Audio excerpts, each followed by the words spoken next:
Hi, at ART, we're all about making repetitive jobs easier. So if you use ToolShop a lot, you may find that you have to switch between toolbars quite a lot. To make this easier, we've added a custom toolbar. This allows you to add a selection of your most commonly used tools to this toolbar. If we want to configure our custom toolbar to suit our processes, all we have to do is go to the Options toolbar and click on Preferences. On the category list, we can select the Custom Toolbar tab. I have already added a good selection of functions that I like to use regularly, and these show up in the Custom Toolbar box on the right.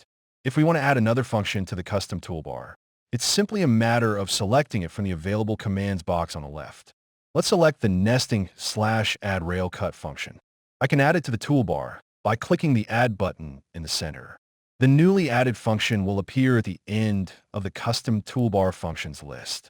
We can move it up or down in the list to set its position on the toolbar. We'll leave it at the end for now. Let's try it out. We'll close the Preferences window for now and select the Custom Toolbar tab at the top of the screen. Here you can see the Add Rail Cut tool has been added at the end of the toolbar. I'll give it a try.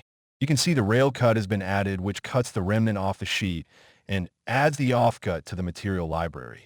I can remove it by clicking the Rail Cut function again.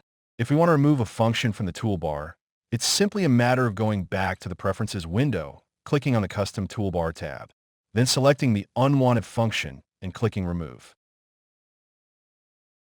You may notice that there's a more compact version of the Custom Toolbar also created. It can be positioned anywhere along the top toolbar or down the side of the screen for quick access.